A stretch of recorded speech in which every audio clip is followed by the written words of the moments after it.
Hy het leerlinge onderrig in Afrikaans. Hy het kennis van D.J. Opperman, want hy het soos Gamaliel, het hy aan die voete van D.J. Opperman gesit en geluister wat hy gesê het. Die dans van die reën, weet ek is 'n gedig wat hy nogal baie agtergrondkennis van het. Hy gaan 1 of 2 gedigte vir ons voorhou, as ek dit reg het.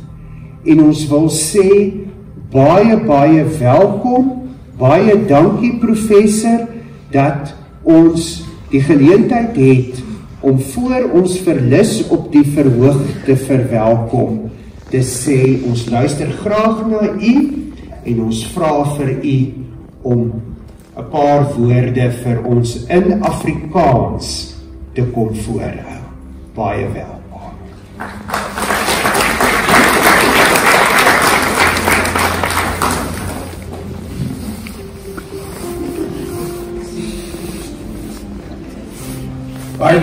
Baie dankie.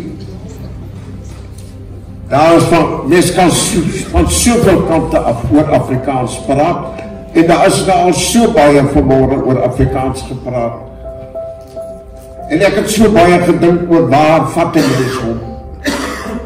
En toe dink ek, kom ons vat hom aan die begin van ons digkuns. Kom ons vat hom by die eerste meesterdigter in Afrikaans. Kom ons vat hom by Eugene Marais. Dis 'n kleurryke geskiedenis van Eugene Marais. Hy was die 13de kind van die Marais.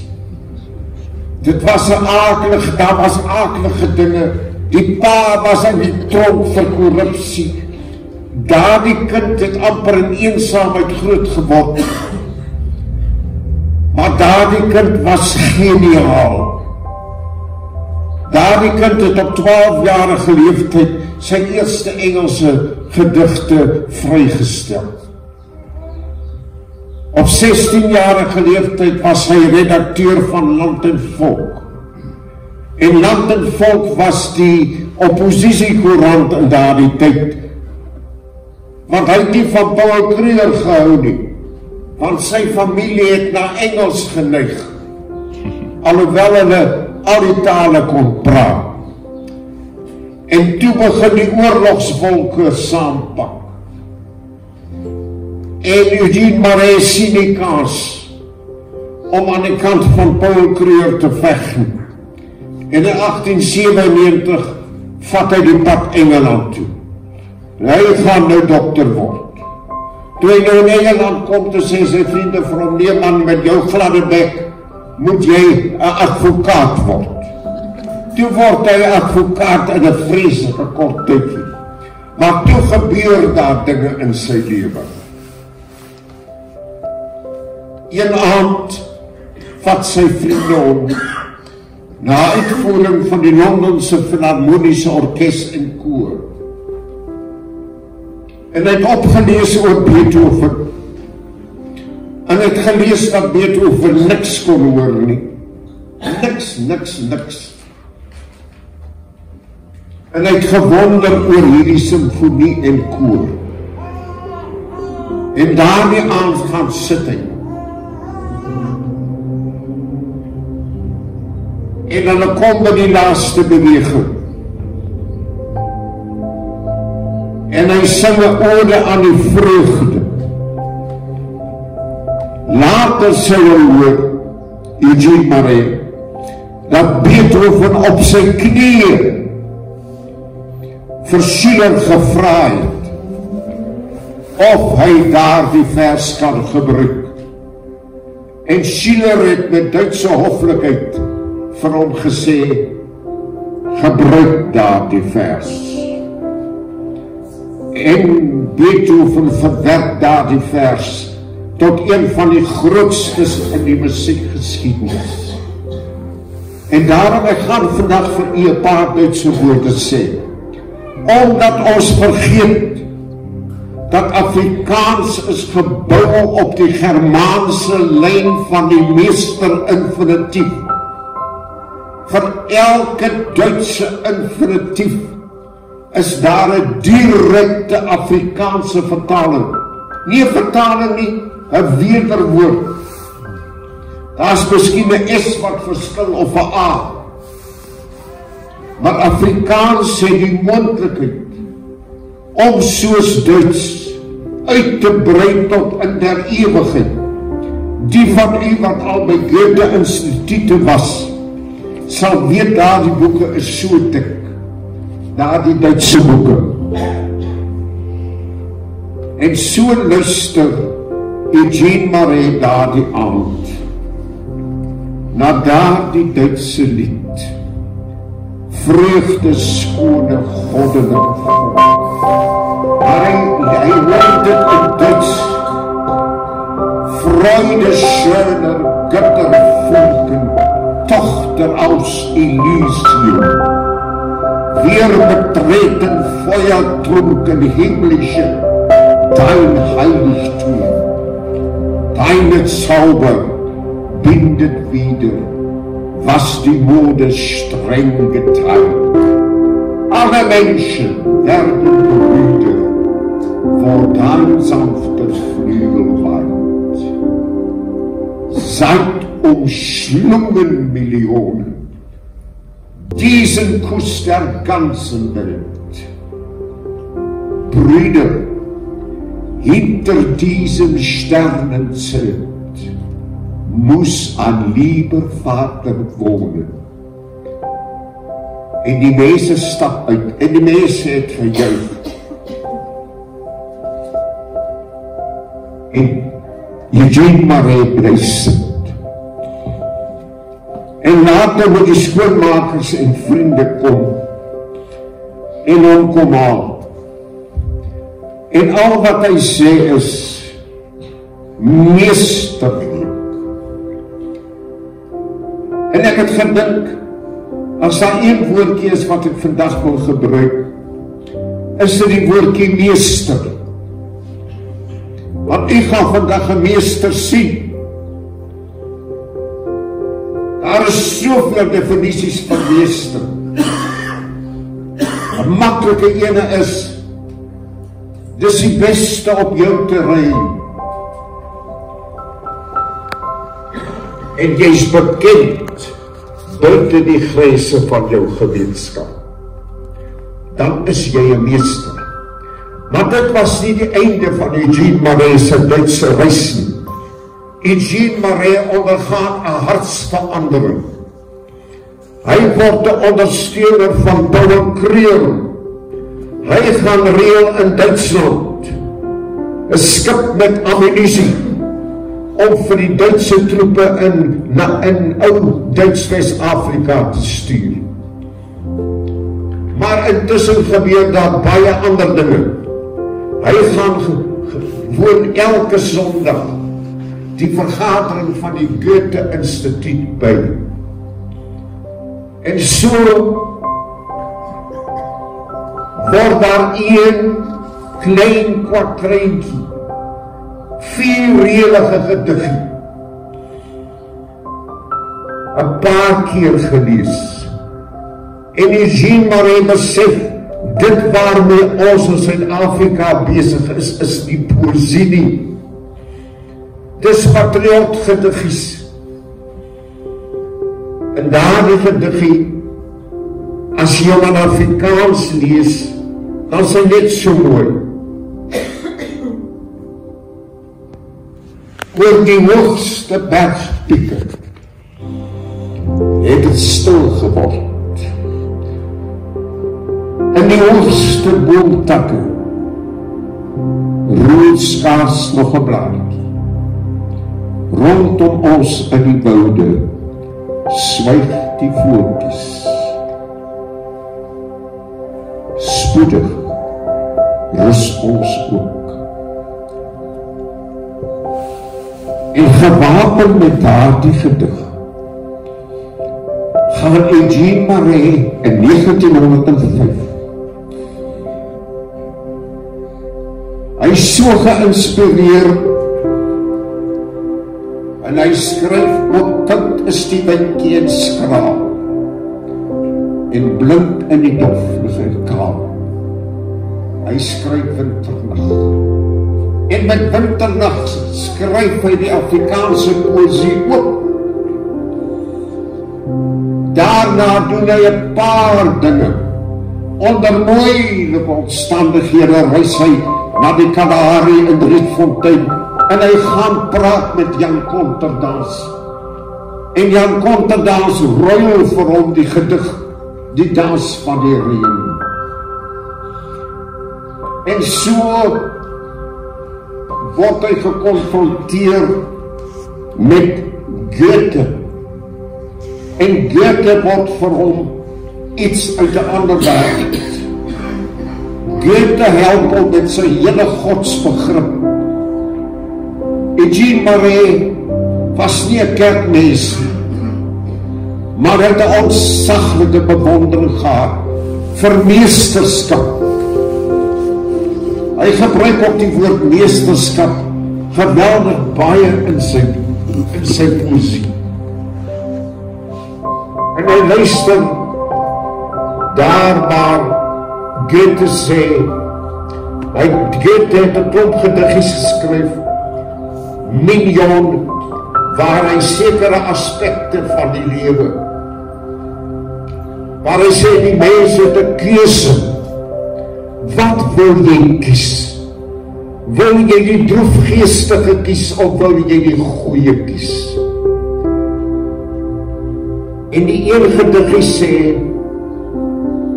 ken jy die land waar die suurlemoene bloem,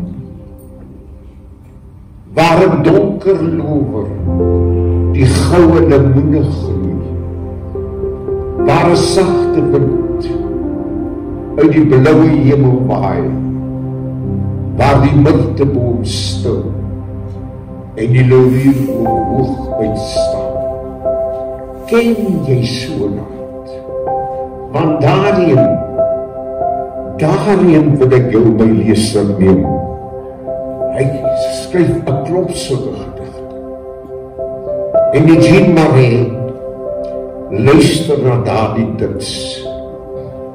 Kennst du das Land, wo die Zitronen blühen, im dunklen Laub die Goldoranien glühen, ein sanfter Wind vom blauen Himmel weht, die Myrte still und hoch der Lorbeer steht. Kennst du dahin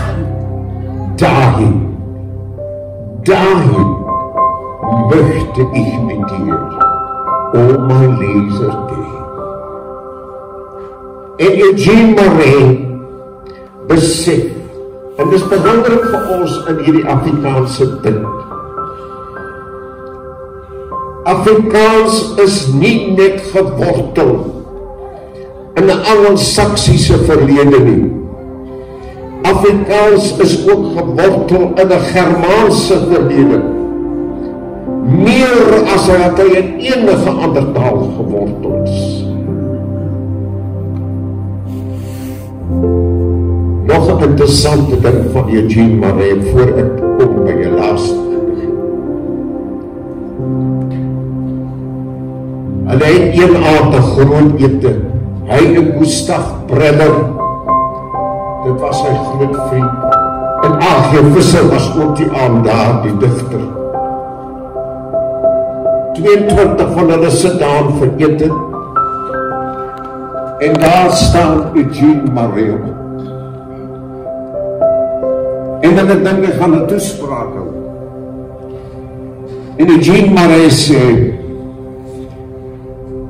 het julle geweet, die Bybel is gebou op een meesterstuk na die ander. En die gehoor is verbaas. Hy het nog nooit so gepraat nie. Hy het wel dikwels, het hy verwys na Goethe se uitspraak van God is der Orient, God is die Ooste. God is der Occident, God ist die Weste. Nord- und südliches Gelände ruht in Frieden seiner Hände. Gott is die kosmos. Daarom het Eugene Marais hom eers 'n naturalist genoem en later het hy hom 'n kosmopoliet genoem. Maar daardie aand staar hy op en hy sê, hy wil 'n stukkie meester prosa aan hulle voorhou. En hy hou aan hulle voor die kerkhervormer Zwingli se verwerking van die Onse Vader. En hy sê, Vater unser, der du bist im Himmel, geheiligt werde dein Name, dein Reich komme, dein Wille geschehe im Himmel, also auch auf Erde. Unser tägliches Brot gib uns heute und vergib uns unsere Schulden, wie wir vergeben unseren Schuldigern, und führe uns nicht in Versuchung, sondern erlöse uns von dem Übel, denn dein ist das Reich und die Kraft und die Herrlichkeit bis in alle Ewigkeit. En die mense het bly sit. En later het Gustav Brenner opgestaan en vir hom gevra, is dit wat jy wil sê? En hy sê, ja, dit is wat ek wil sê, want my taal Afrikaans lê in die woorde wat ek nou gesê het. Daardie woorde is 2000 jaar oud. Jy sal hom nie doodkry nie. En so die jare verby gegaan en hy kry 'n opdrag, dit was 'n hele affære gewees. Hy moet vir die burger 'n gedig skryf, maar hy het net 6 ure om dit te skryf. Hulle bevind hulle by die ou klein spoorwegplek in Erasmus, hy en sy vriende, en hy gryp alle papiere by mekaar. 4 maande van tevore het die groot Matabele koning eintlik opgehoof, Ratislare het sy jonge dogter Mabel het gaan water skep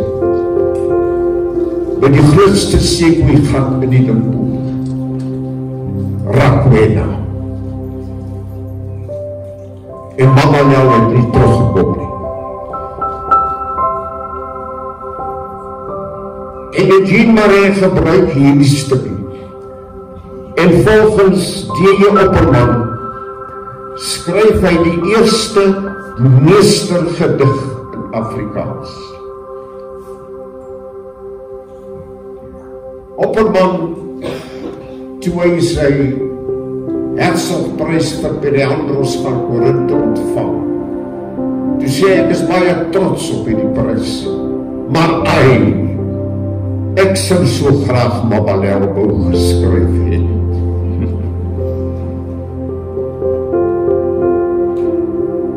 Kom ons hoor hoe sê Marais dit.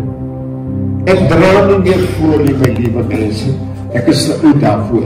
Ek haal maar net woorde van papier af. Vinnig langs die paadjie hardloop Mabel. Vrolijk klink die liedjie, wat die klingelinge van haar enkelringe vergesel. Op die voetpad sy alleen, met die skadies om haar heen, op haar kop die kruikgelig in gedienstige ewewig, golvend kleur die hemelboog. Stadig sterf die laaste lig. En van verf deur die skermmuur, wenkend blink die eerste vuur. Wyd gestrek in eensaam vrede, lê Rakwena, die stille brede, glansend in die westerpraal, met 'n sytuur in sy diepte van koraal. En die wit gepluimde riet sing 'n treurig wiegelied, en buigend vleg 'n silwer soel alom die diep gespeelde hemel om.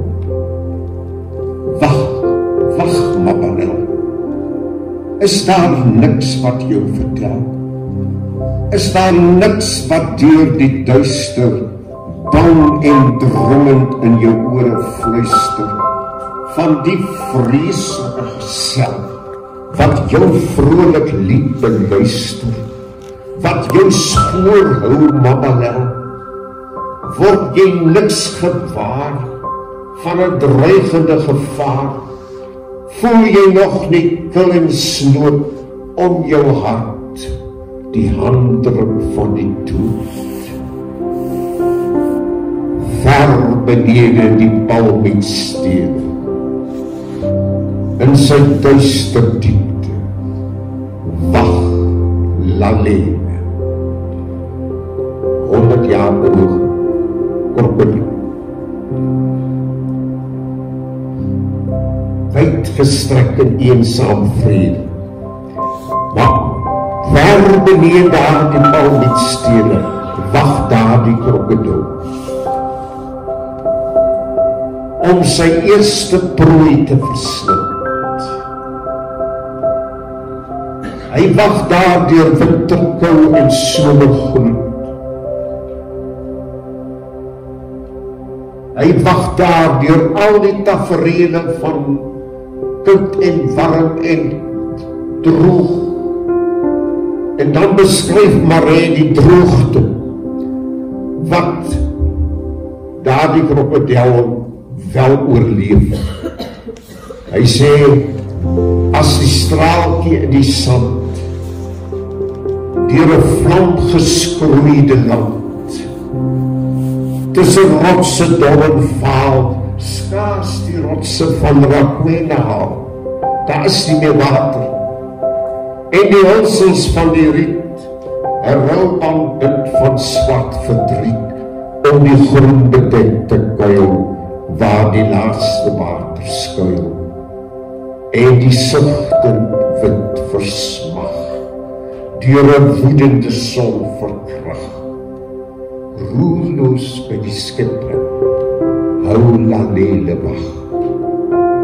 Maar ook as het reën, en wanneer 'n donker nacht rasend losbreek al die magte van geweld en storm en vloed, en Rakwena omring van angs geskreeuw, smagtend sig nog eens te wreek, soos 'n swaar gekwiste leeuw, swart en brullend deur die bome breek. Blindend uit die donker kolk vlieg 'n vlammend dolk, wat oor stormbanke dig, 'n wêreld van verwoeste loof verlig. Ongeroer deur al die groot karaktere, in sy diepte wag Lalele. Droom sy op die kantjie Mabanel, tot haar hart verlangend swel, en haar pynse ongeteer, staar sy in die diepte neer, staar sy in die blou gewelf, met die donker reeds omsoom, tot sy drome deel word van 'n salige droom. Uit die wêreld omgekeer, lokkend lag haar beeldjie weer. Stade, deur die rietprinssede, opwaarts, uit die diepte, reis Lalele. Skud jou wakker, Mabanel, sien jy nie die skadu opwaarts wel? Naar die hoogwal, Mabanel, hou jou mijmering verlater. Nooit had vyg opwilg in water, so gespielde met gesel. Nooit 'n skrikbeeld uit die honde van die nacht, wat die dromer sucht doen na die dag. Nooit onheilige getaante uit die diepte van die hel, half so dreigend, half so fel, as die skadu, Mabanel, as die skadu wat benee jou, uit die diepte opwaarts bel, voor jou voete, Mabanel, maar deur die westergloor verhelm, waar jy onbedagsaam staan, sonder ooit gedagte van gevaar, uit die stroomweg stade dryf 'n half verdrukte blaar. Had jy spiere van 'n dier, of die vlerke van 'n gier, mens jy niks in dit jou baat, want te lang het jy gewag, te laat. Uit die spieelvlak omhoog, bars een schuimend waterboog, oor Rakwena kalm en breed, galm een enkel angstvol kreet, en dan saggies weer, oor alles sak die stilte neer, winkend deur die skelmmuur, helder blink die voornagvure, uit die donker stilte, skel klink groen, na Mabanel, en die rotse antwoord weer, maar terugkom sal sy nimmer meer. Stade, deur die rietpensele, na die donker diepte, sak Lalele, met apologie aan Eugene Neden Marais, 1 Januarie 1923, 'n meester in Afrikaans, soos wat ons vandag hier 'n meester gaan benoem. Baie dankie.